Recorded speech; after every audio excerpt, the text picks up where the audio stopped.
You did it. You made it to the last video of this lesson. I know there's 6 pages, a lot of notes. I try not to make lessons this long, but we had a lot of stuff to cover on this first one. And then we did do this lesson over a couple days. But the last thing I want to talk about is exponents. And so we talked a little bit about it at the beginning of the lesson. So if you see 2 to the third power, this is telling you you have 2 being multiplied 3 times. This is not 2 times 3. So I want to be real careful with that. That gives us an 8. So with these other ones, I prefer to expand the exponent out so we don't make the multiplication mistake. So here, this is 3 squared. That means you have a 3 times another 3. So by expanding this out, you're writing this number that many times. 3 times 3 is 9, and that is going to be our answer. Let's go to the next one. So here, our exponent is a 2, meaning we have 2 of these. So if we expand it out, we should have a -2 and a -2. Now, how do I show that this is multiplication? I'm going to keep parentheses around these numbers, especially since they're negative. I don't want us to think that this is addition or subtraction.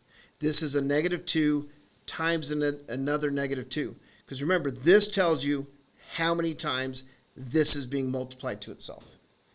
So this is a problem where we're going to use the multiplication rule for signs. So we have a negative times a negative. So what did we say when we have a pair of negatives? What happens to them when you multiply? Well, they cancel. They cancel in pairs. So the negatives cancel out, and you just have 2 times 2 is 4, and 4 is going to be your answer. Let's do the next one. Oh, well, now it's -2 to the third power. So let's expand that out. So that's a -2 times another -2 times a third -2. Right? So there's our 3 -2's being multiplied together. Now we have to do the work for it, right? Let's multiply the first 2 together. A -2 times a -2 is a +4. We just did that on the previous problem. And now for our next one, we have a 4 times a -2. Well, 4 times 2 is 8. And is this answer negative or positive? Well, there's only one negative here. There's nothing to cancel it. So that answer is -8. And then for this one here, I put 4 to the first power. Well, that means you have 1 4. That's it. That's your answer. 4 to the first power is 1. In fact, any number that you see written, if it doesn't have an exponent, that exponent is 1. And since it doesn't change anything, we don't write it. Okay, let's take a look at our last 4 problems. So for this one here, I want you to think about how the positives and negatives would apply in this problem. So go ahead and read through these. I'd work one at a time. We'll do the first one together, and then the other ones I'm going to have you do on your own. So for this one here, it says the temperature outside, if the temperature outside is 5 degrees Fahrenheit. When the sun goes down, the temperature drops 10 degrees. What is the temperature? So we're starting with a +5, and then it says the sun goes down and the temperature drops. So if the temperature is dropping, what does that mean? Well, it means we are going to subtract 10 degrees, or you could write it as a ±10. This is the same problem. I like this representation better. I think it's simpler. It's a little cleaner. So what's the new temperature? Well, is this a war or an alliance? Looks like a war to me. 5 positives, 10 negatives, right? So 10 reds, only 5 yellows. So who's going to win? The negatives. And there'll be 5 negatives left over. All right, go ahead and continue to, we'll just go and pause the video, work the next 3 problems, or rather work the next problem, then watch the answer, and then pause and work the next until you're done. Okay, so you should have problem 2 done. And so here we're going to take a look at our bank account. It's overdrawn $8, and you spend another $12 on gas. What is the balance of your account? So if you're overdrawn $8, how do we represent that? So we should represent that with a -8. Go ahead and zoom that in a little bit. There we go. So we have our -8, and then you spend another $12 on gas, that's going to reduce our amount even more. So we're going to go more in the hole.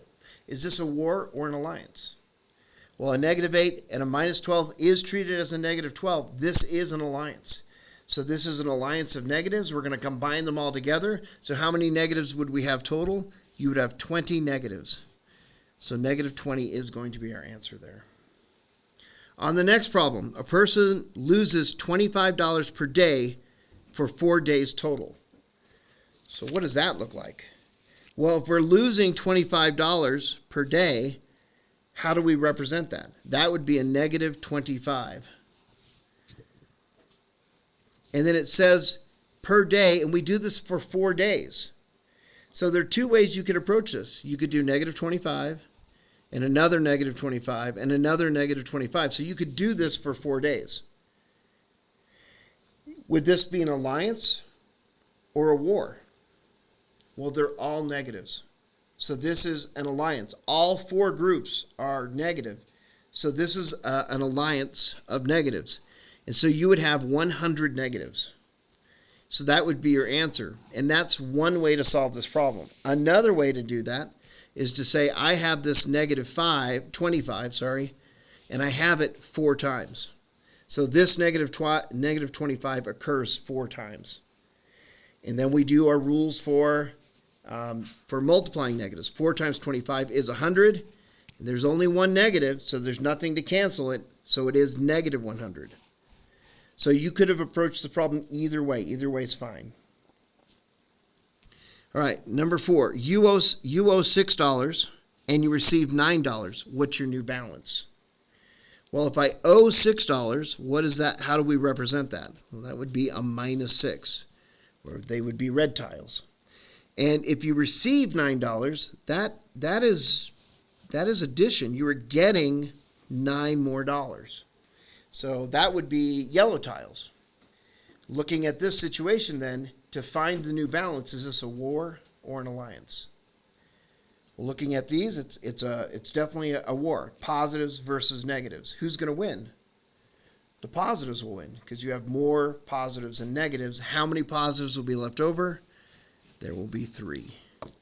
All right, that concludes the lesson for 1.1.